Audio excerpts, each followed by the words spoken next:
माँ, ये दोनों क्या बातें कर रहे हैं? प्रभु अब तो आप ही।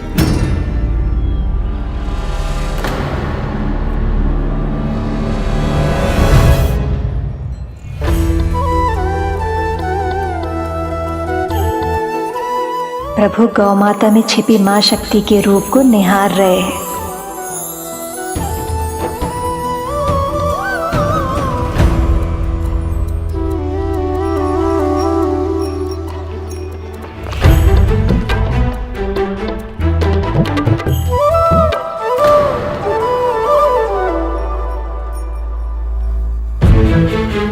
सुनिए,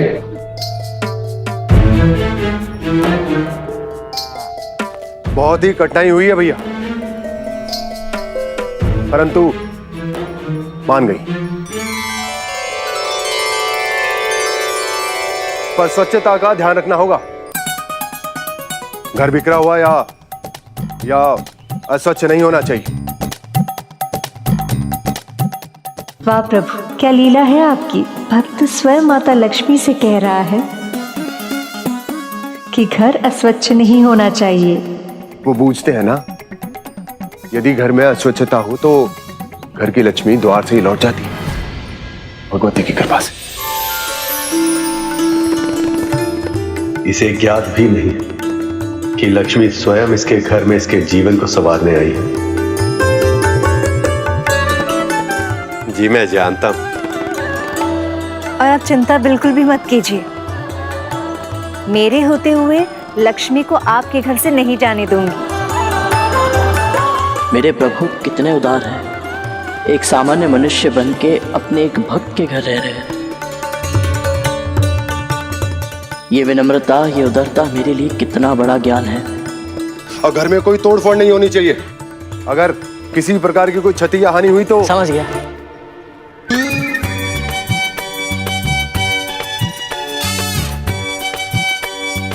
चलिए, आइए भैया। श्रीमान, आपसे एक और सहायता चाहिए थी। हाट से सामान लाने के लिए यदि आपकी बैलगाड़ी मिल जाती तो।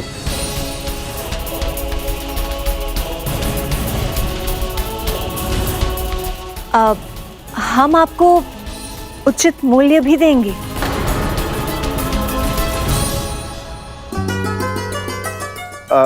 हाँ, अगर मूल्य देंगे तो, परंतु तीव्र गति से भगाने के लिए हमारे बैलों पर चाबुक इस्तेमाल नहीं कीजिएगा आप। जी आप बिल्कुल निश्चिंत रहें।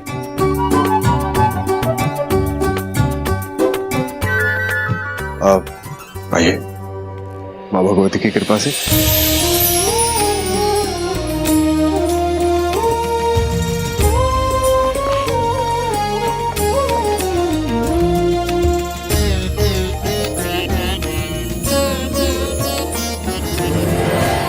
ये स्थान तो कितने समय से बंद था, लेकिन फिर भी कितना स्वच्छ है ना प्रभु।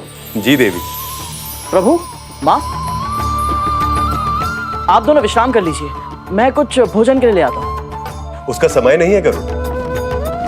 अभी हमें हाट जाकर व्रत का सामान भी लेकर आना। आप मुझे बता दीजिए प्रभु, मैं ले आता हूँ।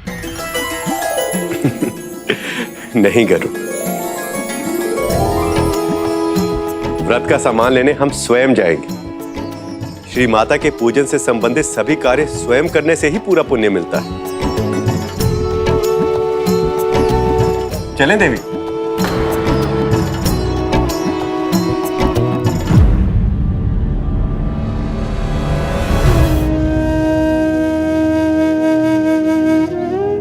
तुम प्रभु के वाहन तो नहीं बन सके, पर कम से कम सारथी तो बन जाओ।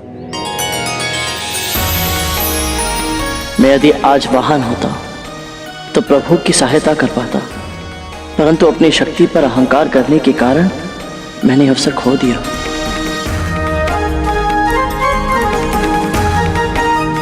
धन्यवाद माँ।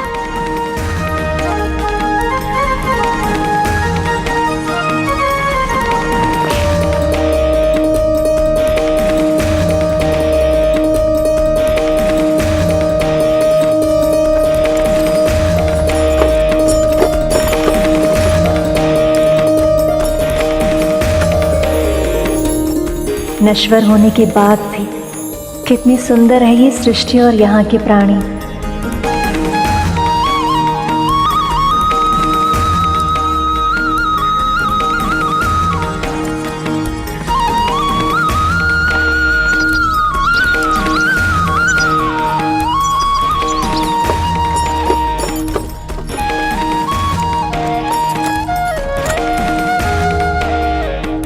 कितनी अद्भुत लीला है प्रभु विष्णु की। देवी, कितना मनमोहक दृश्य है ना। सत्य प्रभु, सभी 14 भुवनों में से इस पृथ्वी लोक की और पंच तत्वों से निर्मित देहधारी उनकी प्राणियों की तो छटा ही निराली है। गरुड़, रुको।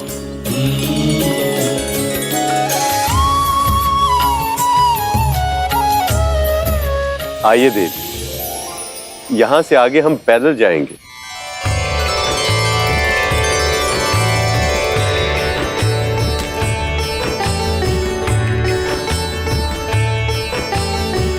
मामा श्री को मनुष्यों की तरह रहने में अत्यधिक आनंद आ रहा है।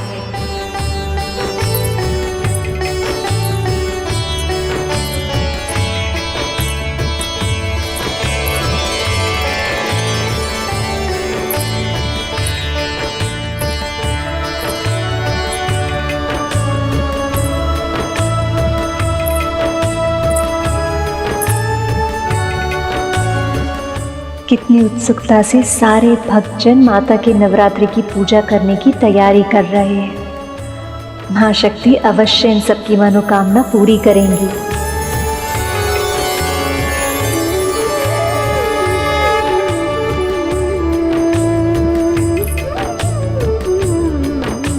मनुष्यों की सद्भावना और भक्ति ही है जो मुझे इसका संचालन करने के लिए और प्रेरित करती है।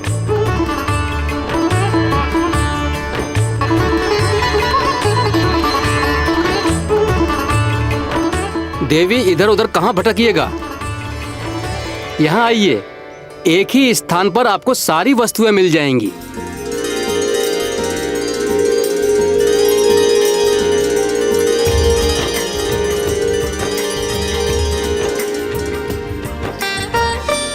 रोली, सुपारी, हल्दी, पान, दीप, शंख और ये। अरे व्यापारी जी, पहले मूल्य तो तय कर लेते हैं। क्षमा कीजिए देवी जी, पूजा जैसे शुभ कार्यों में तोल मोल करना अच्छा नहीं होता। और हम आपसे भैया जी से अधिक मूल्य थोड़े ना ले लेंगे, है ना भैया जी। बस 4 मुद्राएं देवी जी दे दीजिए। व्यापारी जी, कुछ तो कम कीजिए ना, 3 मुद्राएं पर्याप्त है। वह मनुष्य बनते गृहिणी जैसा व्यवहार करने लगी। क्षमा कीजिएगा देवी जी, पर जिन वस्तुओं से भगवती जी की सेवा हो उनके मूल्यों में तर्क वितर्क ये अच्छा नहीं लगता ना। जो स्वयं में समस्त संसार की श्री है, वो कुछ मुद्राओं के लिए तोल मोल क्यों कर रही है? यही तो स्त्री स्वभाव है गरुड़, बचत करने में इन्हें आनंद आता है, समझे। श्रीमान जी, यदि आप इन्हें 1 मुद्रा की छूट देंगे ना, तो देवी लक्ष्मी आपको 10 गुना अधिक देंगी। अब आपने भगवान का ही नाम ले लिया तो हम उनकी महिमा को कैसे कम कर सकते हैं, उचित है।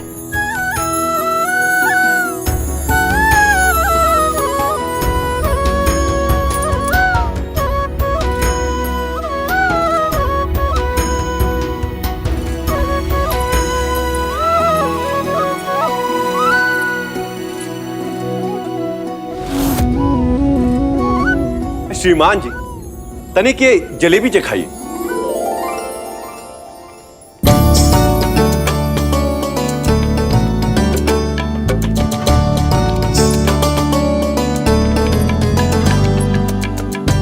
श्रीमान जी, एक काम कीजिए, एक लड्डू भी दीजिए।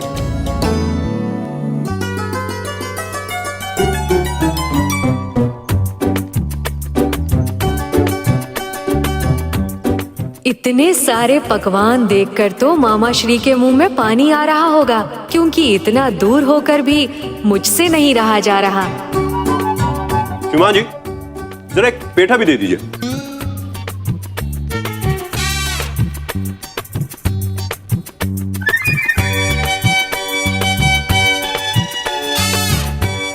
अब ये क्या लीला कर रहे हैं प्रभु? पृथ्वी में आके मनुष्य की तरह ही व्यवहार कर रहे हैं। श्रीमान जी, एक काम कीजिए, बर्फी भी चखवाइए।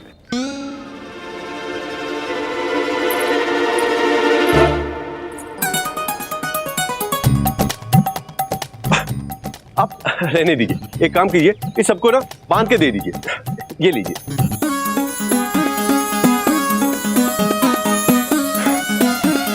दीजिए।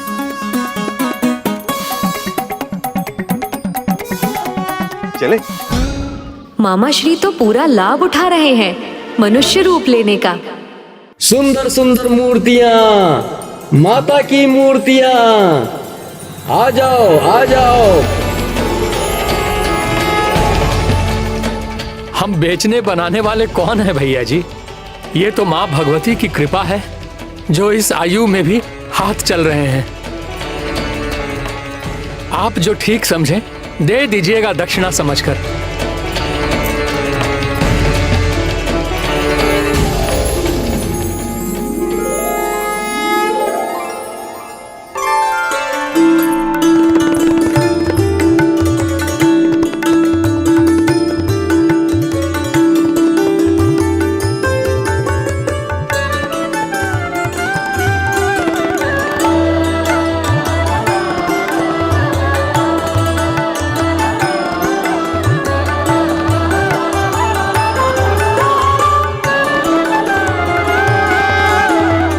बाबा जी, हमें ये वाली दे दीजिए। जी।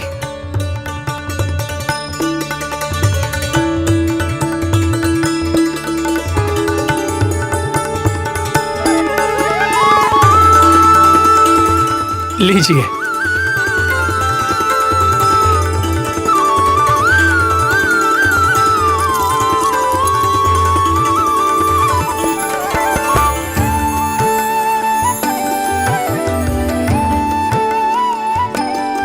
सच में भगवान को केवल भाव से ही जीता जा सकता है।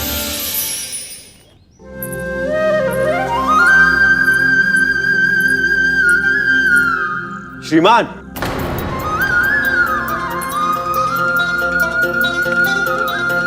प्रभु, हम पूजा की तैयारियां करते। अवश्य।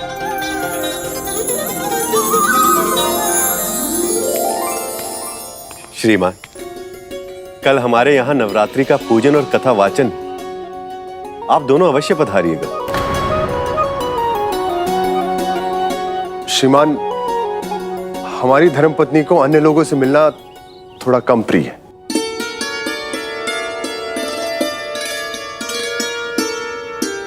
परंतु वो आए ना आए, हम अवश्य पहुंच जाएंगे मां भगवती की कृपा से।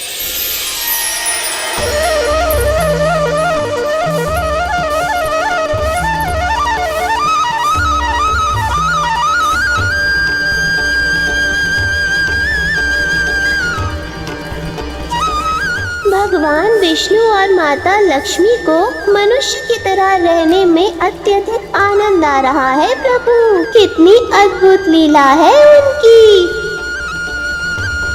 हाँ मूषक जी, वो अपने भक्तों का उत्थान तो कर ही रहे हैं, स्वयं उनके घर में रहकर। साथ ही माता शक्ति की नवरात्रि की पूजा भी स्वयं मनुष्यों की तरह करके सृष्टि के समक्ष इस बात का प्रमाण भी प्रस्तुत कर रहे हैं कि माता शक्ति के लिए उनके सारे भक्त एक समान हैं।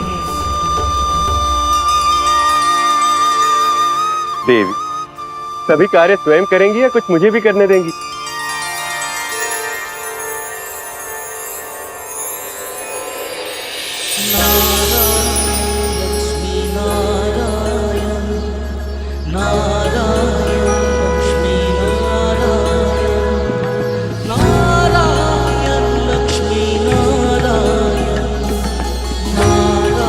प्रभु,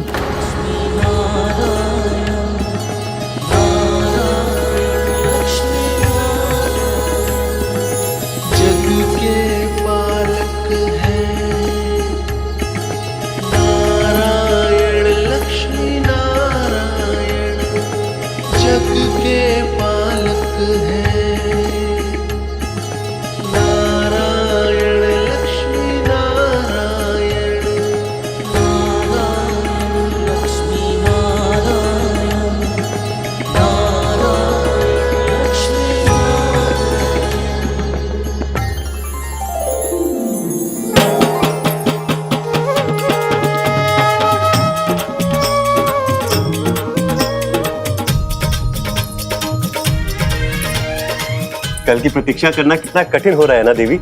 हाँ प्रभु, मेरी मन की भी ना यही दशा है। पर प्रभु, वैसे वो कल दिन का प्रथम प्रहर आरंभ होने के समय पक्का आ जाएंगे ना? देवी हर वर्ष आती है ना, तो इस वर्ष भी अवश्य आएंगी। हाँ प्रभु, पर मैं ना उनके दर्शन की प्रतीक्षा ही नहीं कर पा रही हूँ।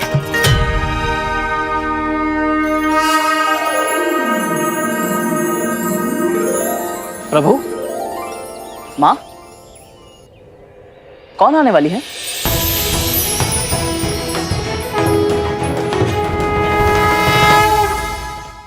गरुड़ को ज्ञात नहीं है कि अभी कितने चमत्कारी दृश्य के साक्षी बनने वाले हैं हम सब। माता शक्ति, माँ ललिता स्वयं मामा श्री और मामी श्री को दर्शन देने वाली हैं। कल स्वयं देख लेना।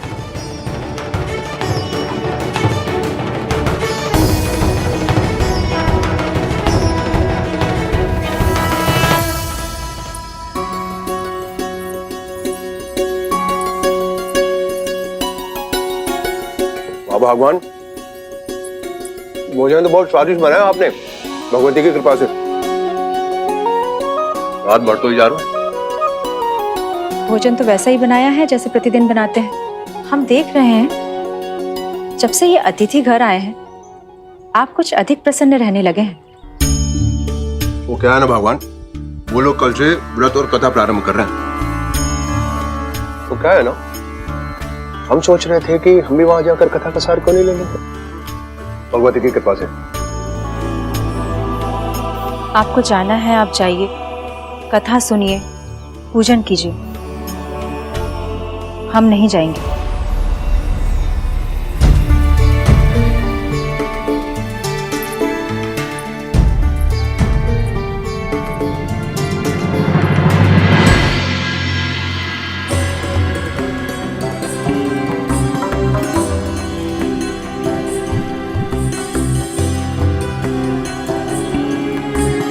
कौन है वो जिनकी प्रतीक्षा में स्वयं भगवान विष्णु और माता लक्ष्मी भी व्याकुल हैं?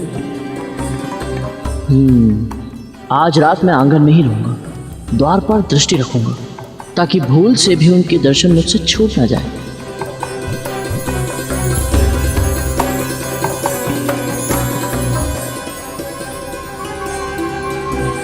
कब आएंगी वो? हर वर्ष की भांति उनके दर्शन को मन तो बहुत ललाहित है। मामा श्री और मामी श्री मनुष्य रूप में क्या चले गए? उनके भाव, उनकी उत्सुकता, उनकी प्रतिक्रिया मनुष्यों की तरह हो गई है। हाँ प्रभु, उनके आसपास किसी को ये आभास भी नहीं है कि स्वयं भगवान उनके घर में विराजमान है। कितनी सुंदर है ये लीला। अभी इतना अच्छा लग रहा है तो तब क्या होगा जब माँ शक्ति स्वयं मामा और मामी श्री को दर्शन देंगी। और क्या ये सौभाग्य गरुड़ को प्राप्त हो पाएगा?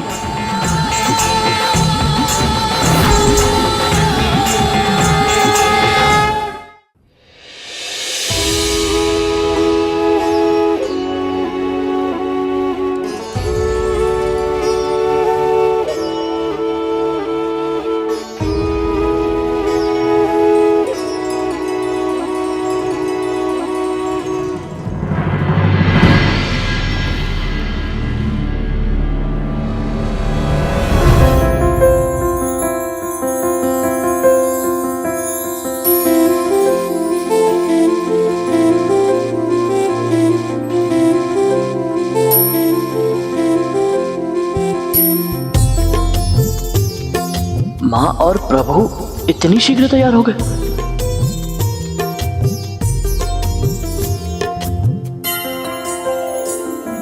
अभी तो भैया अरुण भी उदित नहीं हुए। भोर से भी पहले इतनी सुबह कौन आ सकती है?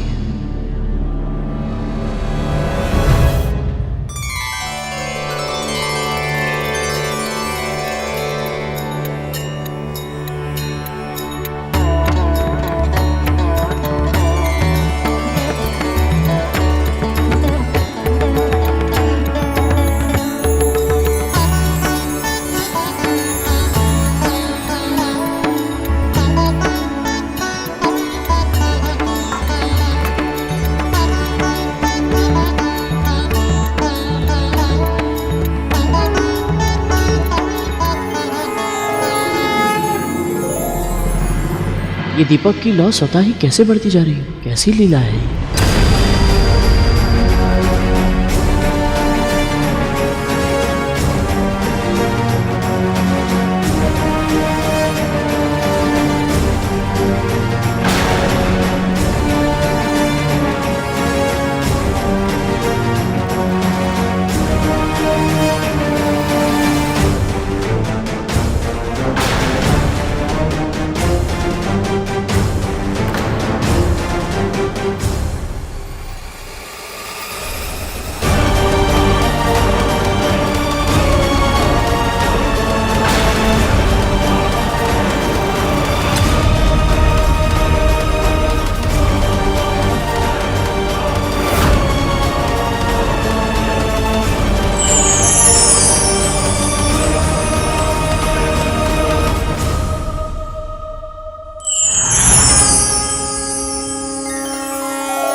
जय माँ ललिता। जय माँ ललिता देवी।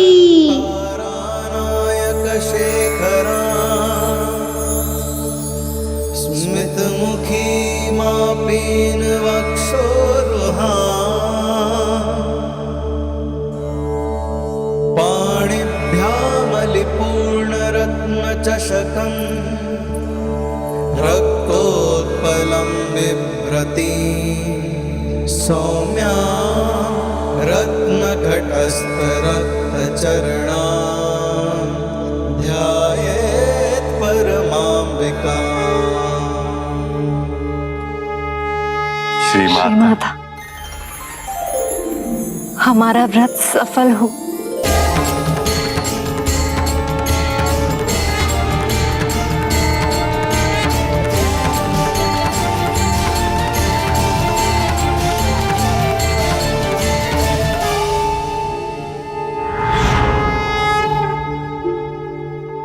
गरुड़,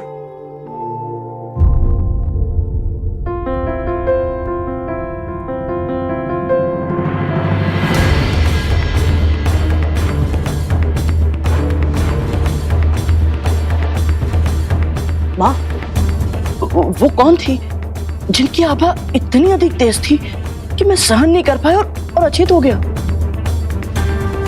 वो आदि शक्ति, पराशक्ति श्री माता ललिता हैं गरुड़।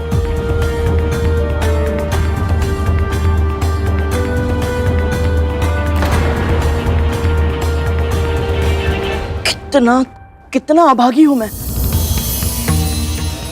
प्रभु। ना तो मैं आपका वाहन बन पाया, ना मां ललिता के दर्शन कर पाया, ना ही उनका आशीर्वाद ले पाया। मैं भला इतना दुर्बल कैसे हो गया मां? गरुड़, वो इसलिए कि तुम्हें उनकी शक्ति का आभास नहीं है। आदि शक्ति, पराशक्ति श्री माता को जानने से पहले सभी को यह अहंकार होता है कि उनके पास जो शक्ति है वो उन्हीं की है। पर अहंकार तो टूटता ही है और उसके बाद ही शक्ति को हम जान पाते हैं। जानते हो, ये भूल केवल तुमसे नहीं हुई, प्रभु के साथ भी कुछ ऐसा ही हुआ था।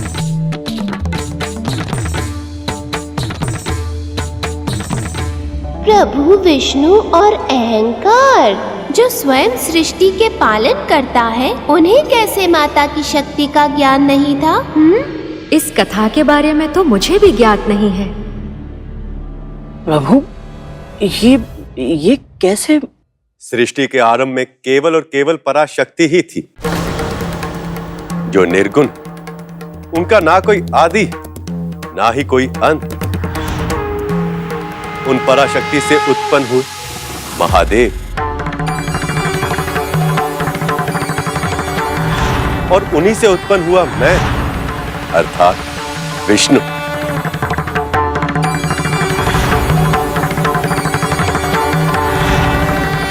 जब मैं योग निद्रा में था तो मेरी नाभि से जन्मे ब्रह्मदेव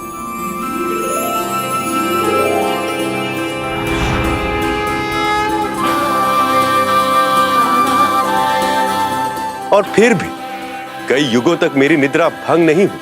इसलिए ब्रह्मदेव को यह ज्ञान ही नहीं हुआ कि वो कौन है, उनके जीवन का उद्देश्य क्या है। और कुछ समय के बाद मेरे कानों की मैल से मधु और कैटब नाम के असुरों का जन्म हुआ।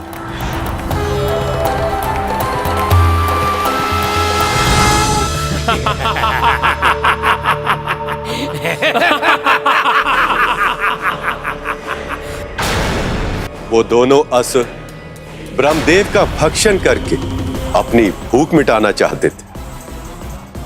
नारायण मेरी रक्षा कीजिए, रक्षा कीजिए प्रभु, मेरी रक्षा कीजिए प्रभु। ब्रह्मदेव के आह्वान से मेरी निद्रा टूटी और मैं अपनी शक्ति के अहंकार में उन दोनों असुरों से युद्ध करने लगा।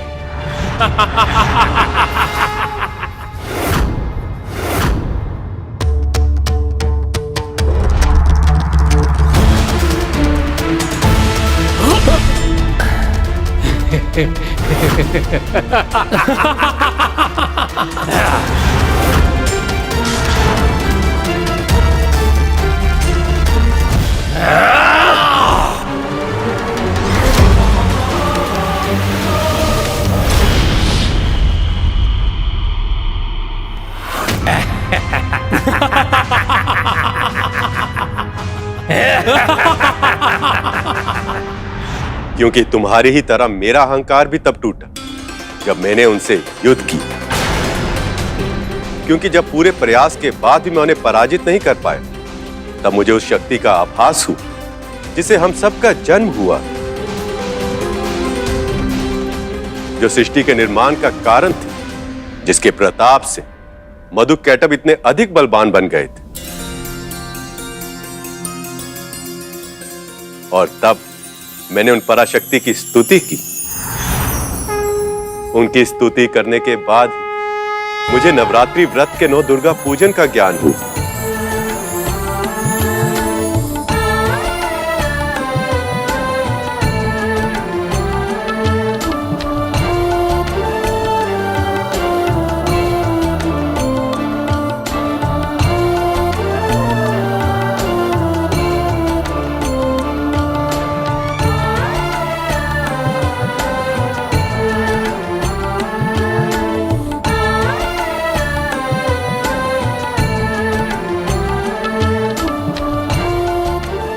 और उस पूजन के बाद ही मुझे उस आदि शक्ति पराशक्ति का आशीर्वाद प्राप्त हुआ।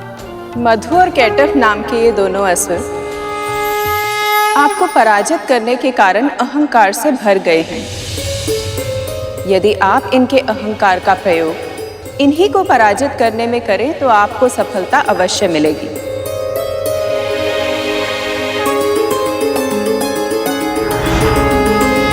स्वयं को महाशक्तिशाली समझते हो ना तुम, पर हमने तुम्हें पराजित कर दिया। मैं विष्णु आप दोनों के अंदर छिपी शक्ति से हार स्वीकार करता हूं। अब मेरी आप दोनों से यह विनती है कि आप दोनों महाशक्तिशाली योद्धा मुझ निर्बल को एक वरदान दें।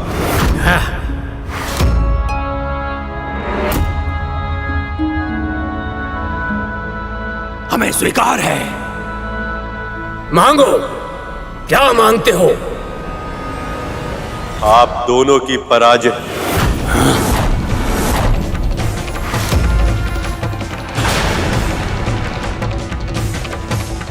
आप दोनों की मृत्यु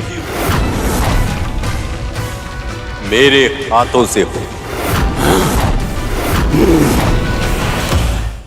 हमारे वरदान का प्रयोग हमारे ही विरुद्ध कर लिया तुमने। हम अपने वरदान का मान रखेंगे। हम तुमसे पराजित होने को तैयार हैं, किंतु स्मरण रहे हमारे देह का एक भी अंश व्यर्थ नहीं होना चाहिए।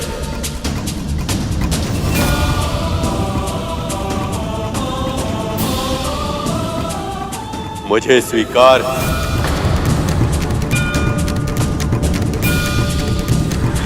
पराशक्ति श्री माता की सहायता से मैंने उन दोनों को पराजित किया और ब्रह्मदेव की सहायता से उनके देह से पृथ्वी बनी। इस तरह मुझे मेरे कर्तव्य का ज्ञान हुआ और ब्रह्मदेव को उनके उद्देश्य का भान हुआ। पराशक्ति श्री माता से प्रेरणा लेकर ब्रह्मदेव ने न केवल पृथ्वी की रचना की बल्कि अन्य प्राणी और वस्तुओं की भी रचना की। श्री माता के ज्ञान के बिना किसी भी प्राणी को उसके जीवन का उद्देश्य पता नहीं चल सकता। सचमुच श्री माता माँ ललिता की शक्ति अपरंपार है। जी प्रभु। प्रभु, आपसे ये पूरा वर्णन सुनकर मेरे मन में भी श्री माता के व्रत की इच्छा जागृत हो गई। क्या मैं भी ये व्रत रख सकता हूँ? अवश्य पुत्र, यदि तुम्हारी यही इच्छा है तो तुम पूजन और व्रत दोनों कर सकते हो। वैसे भी मनुष्य रूप में किए गए व्रत का फल तो कोटि गुना अधिक होता है। धन्यवाद प्रभु। धन्यवाद माँ। समझ गया प्रभु। मनुष्य रूप में व्रत का फल अधिक मिलता है, इसलिए प्रभु विष्णु और माता लक्ष्मी मनुष्य रूप में व्रत कर रहे हैं। मेरे मामा श्री की लीला है, इतनी सरलता से समझ में नहीं आएगी। इस व्रत और इस कथा के पीछे अवश्य ही कोई विशेष उद्देश्य छिपा है। देखते जाइए मूषक जी।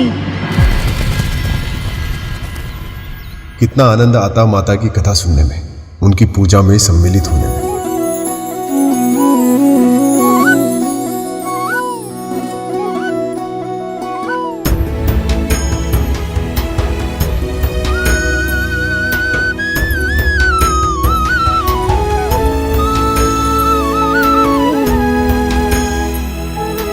यदि आपका इतना अधिक मन कर रहा है जाने का, कथा सुनने का, तो आप चले क्यों नहीं जाते? हम नहीं जा रहे हैं इसका अर्थ ये नहीं है कि आप भी नहीं जा सकते।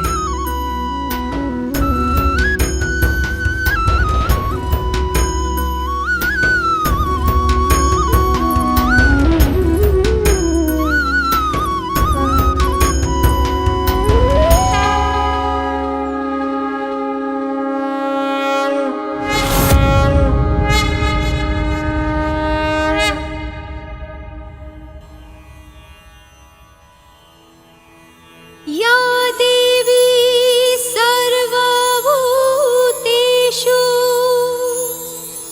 शक्तिरूपेण संस्थिता नमस्तस्यै नमस्तस्यै नमस्तस्यै नमो नमः।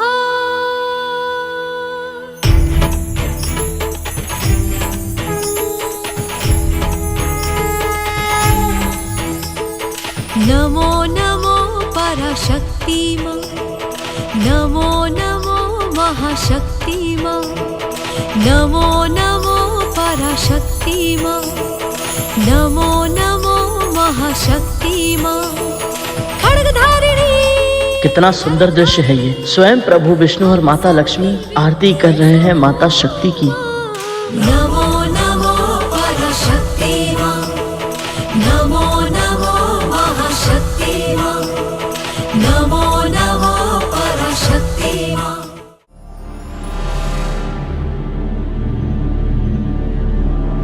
माँ, ये कलश की स्थापना क्यों की जाती है?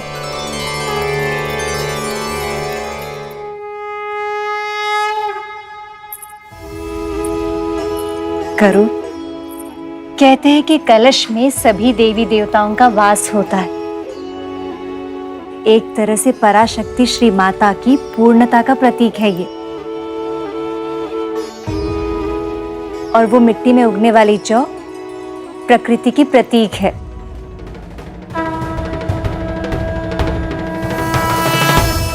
और इस पूजा की अवधि में ये जौ बाली के रूप में बदल जाती है।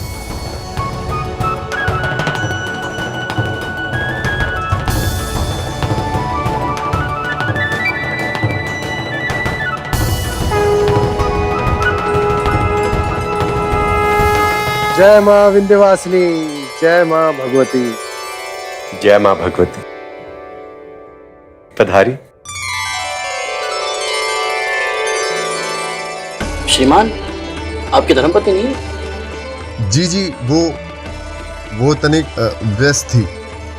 अच्छा ही हुआ श्रीमान कि आप आ गए। मेरी पत्नी नौ दुर्गा की बहुत सुंदर कथा सुनाती।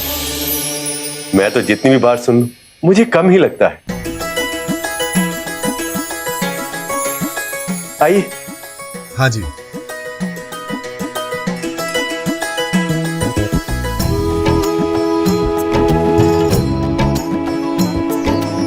नवरात्रि में नौ दुर्गा की उपासना का विधान होता है। इस अवधि में हर दिन माँ दुर्गा के एक स्वरूप की पूजा की जाती है। ये नौ दुर्गा कौन है माँ? नौ दुर्गाओं में प्रथम है माँ शैलपुत्री, दूसरी है माँ ब्रह्मचारिणी, तीसरी है माँ चंद्रघंटा, चौथी है माँ कुष्मांडा, पांचवी है माँ स्कंद माता, छठी है माँ कात्यायनी, सातवीं माँ कालरात्रि, आठवीं माँ महागौरी और नौवीं है माँ सिद्धिदात्री।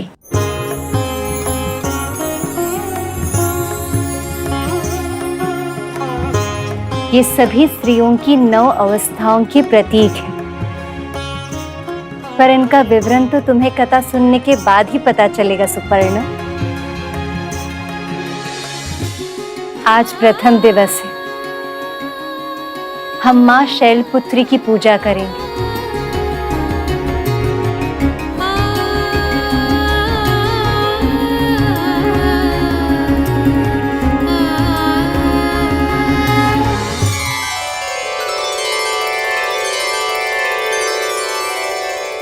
हे श्री माँ माता ललिता, अपने जीवन का लक्ष्य प्राप्त करने में मेरी सहायता करें माँ। हे माँ ललिता, मेरी पत्नी को भी सद्बुद्धि दीजिए माँ, ताकि वो भी आके आपकी कथा सुने और उस पर भी आपकी कृपा हो।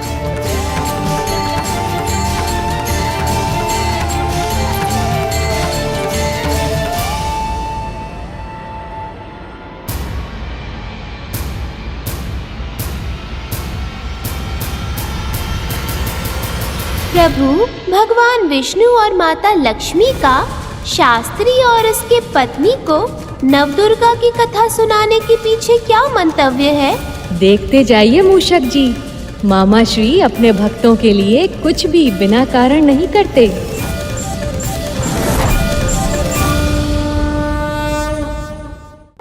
पराशक्ति श्री माता के आशीर्वाद से जब ब्रह्मदेव ने इस संसार की रचना शुरू की तो उन्होंने अपने मानसिक संतानों को जन्म तो दिया, किंतु उनके समुचित विकास के लिए मैथुन की आवश्यकता थी।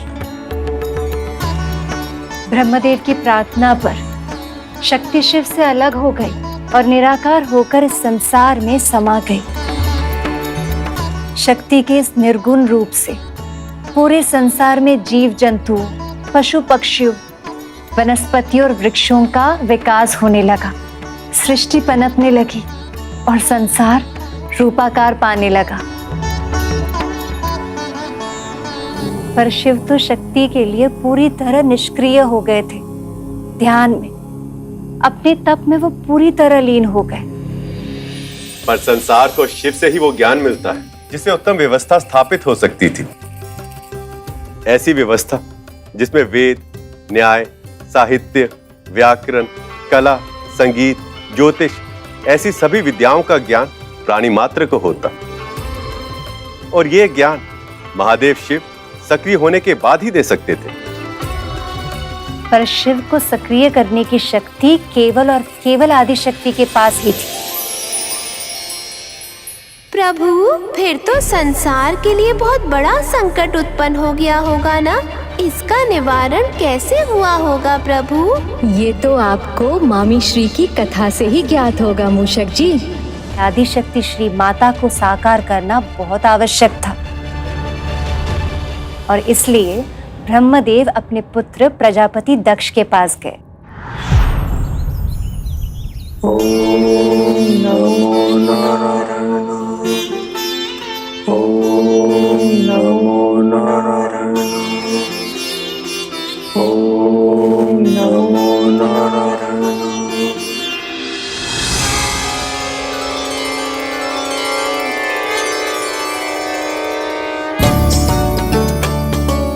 प्रणाम पिताजी। प्रणाम पिताजी। कल्याण हो, सृष्टि का विस्तार हो, जीवन फले फूले, इसके लिए संसार को शक्ति की आवश्यकता है।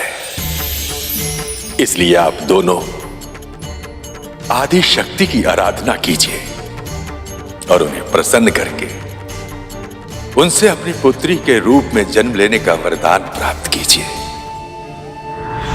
फिर प्रजापति दक्ष ने अपने पत्नी के साथ मिलकर आदिशक्ति श्री माता की सच्चे हृदय से तपस्या की।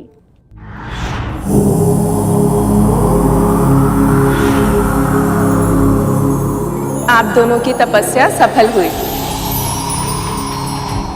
मैं आपकी भक्ति और संकल्प शक्ति से प्रसन्न हूँ और बहुत ही शीघ्र आपके घर सती के रूप में जन्म लूंगी।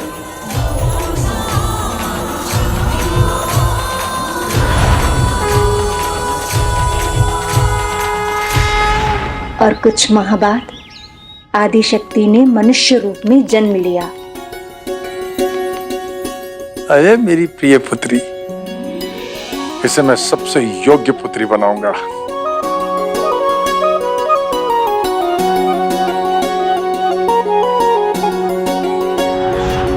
प्रजापति दक्ष का अहंकार उन्हें बनाने की बात कर रहा था जिन्होंने सारे संसार को बनाया। दक्ष को यह पता ही नहीं कि जिस पुत्री को वो अपने प्राणों से भी अधिक प्रेम करते हैं, एक दिन उसी पुत्री के कारण उनका शीश उनके धड़ से अलग कर दिया जाएगा।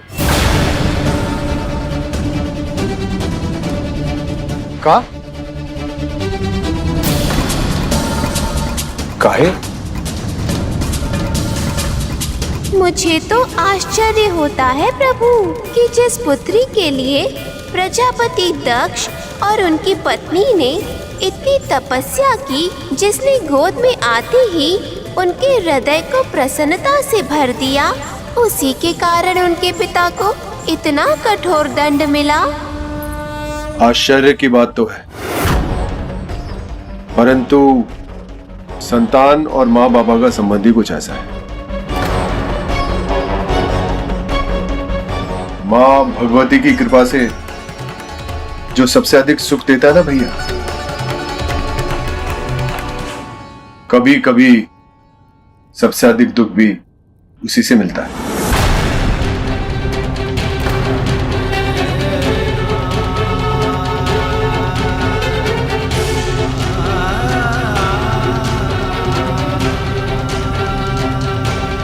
क्या हुआ प्रभु? क्या छुपा है आपके इस संकेत के पीछे?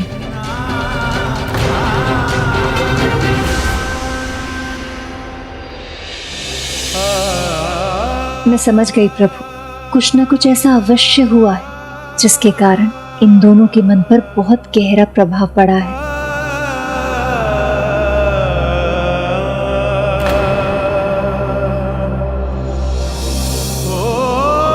कभी कभी भगवान हमारी इच्छा पूरी नहीं करते, केवल इसलिए क्योंकि भगवान हमें वो देना चाहते हैं जिसकी हमें बहुत आवश्यकता है, पर हमें आभास नहीं होता। पर है तो हम मानव ही, न पर्याप्त धैर्य रख पाते हैं और ना ही इतना विश्वास दिल के भीतर जगा पाते हैं कि हम भगवान की लीला समझ सकें।